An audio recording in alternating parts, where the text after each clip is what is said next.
Hi! Welcome to my mini vlog. Kung napapansin nyo, iba yung ambience natin ngayon kasi nag-work muna yung madam. Fast forward tayo, tapos umuwi na pala ako dyan. Tingnan nyo naman yung ulan. Diyos ko, sobrang lakas. Naligo tuloy ako sa ulan. No, kami pa kanyan eh. Woo! Kaya yung mga nakasingle nag-stop muna dun sa may flyover. Ingat-ingat po tayo pag malakas yung ulan. Kung pwedeng mag-stop muna tayo kung meron tayong masisilungan. Sumilong muna tayo kasi delikado yung daan. Kaya ingat po tayong lahat. Fast forward na po tayo dyan. Nakauwi na ako ng bahay. Nagluluto na ako ng alata naman. No? Nagluluto na ako dyan. May pakanyang ko na eh.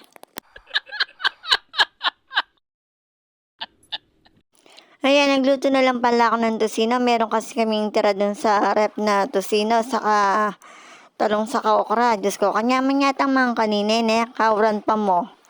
Ayan, yan na lang niluto ko. Tapos nagluto na rin ako ng kaldereta para baon namin ni boss kinabukasan. Ganyan ako kahit nag-work ako. Nagluluto pa rin ako. Siyempre, alam niyo naman boss natin, baka magutom. Diyos ko, magwalaya po tarugo. Nanakarugo pa pag-ubran. Kami pa kanyin yan eh.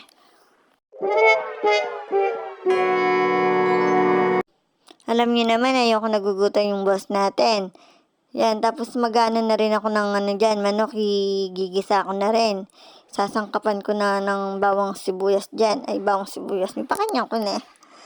Iyan ko muna siya dyan, papakuling ko na muna ng toyo saka suka. Tapos lalagyan ko ng paminta. Pag kumulo na, igigisa na natin siya ng bawang sibuyas. Tapos yung tomato sauce, muna natin, gigisa muna natin para lumabas yung mantika niya.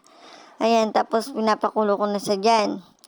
Tapos lalagyan ko rin siya ng chili paste para meron siyang konting sipa. Konting sipa na may pakanyang ko na. Ayan, pagkatapos ko nagluto, nagaya na rin si boss.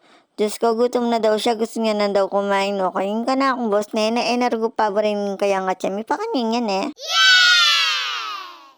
Ayan, nagre-ready na ako dyan sa pagpasok. Tingnan nyo naman, lagu-lago pa aking salamin. Tapos kumakain na kami dito ng mga kasama ko sa work. Tapos pag uwi ko, tingnan nyo naman yung dinadaanan ko. Napakaganda, diba?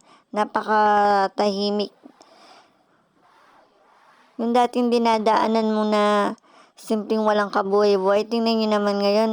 Ang gandang tignan. Napakasimple lang. Tapos tinindo nga pala ako dyan ni boss. Sakto naman pag lapit ko dun sa gitna, nandyan na si boss. Yan, pauwi na kami dyan. Tapos dumaan din kami dun sa nagtitinda ng ulan sa Purokuno. Yan, bumili na ako ng bangus sa Dalagang Bukid kasi gusto daw kumain ni boss ng paksing bangus. Yan, niluto ko na lang sa dyan. Nangasta. Ginili-gili kepa. No, kami pa kanyang ko na ginigili-gili kepa. Yan, tapos nagprito rin pala ako ng Dalagang Bukid. Diyos ko, ang tagal ko nang hindi kumakain ng ganito. Yung malinamnam siya. Malinamnam, may pakanyang ko na. Ayan. Tapos, ininit ko rin pala dyan yung tira namin ng kaldereta. Yan na lang daw yung babaunin ni boss.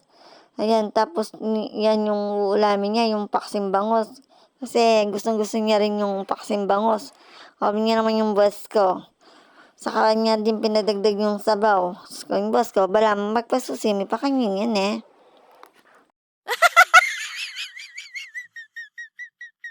Yung pagkaluto ng paksing bangus natin, nagluto na rin ako ng dyan, ng Dalagang Bukid. Tingnan nyo naman yung boss ko. Diyos ko, kaligaling na pag-oras talaga ng pamangan eh. Ganyan talaga yung boss ko, napapansin nyo naman pag nasa sa mga vlog ko. Pag oras ng pagkain, Diyos ko, masaya yan, dilig yung bungyato. No, ko ne. Kumabsina na naman yung kayang atyan, yakwasabi to, po, mabawal tamo. Yan, tapos nag-urong na rin ako dyan. Alam niyo naman, kailangan natin mag-urong. Baka dumami yung mga ipis sa kalanggam. No, ko ne. Kabang nag-urong ako dyan, nagre-ready na rin si boss. Papasok na kasi siya dyan. Panggabi pa yung duty niya. Magsusundo kasi siya sa airport ngayon. Yan. Bago siya umalis, marites muna. No ko, pakakanyang-kanya na ka na akong boss. Nemi, pakanyin niya. Yung reaction ni boss, hindi mo alam kung mabubusit ka sa kanya o matatawa eh. Ganyan yung boss ko. Yan, tapos meron akong pinapakita sa kanya dyan. Alam niyo naman yung boss ko, masyadong martes. O, hanggang dito na lang po yung vlog natin. Salamat po sa inyong panonood. Sa uulitin.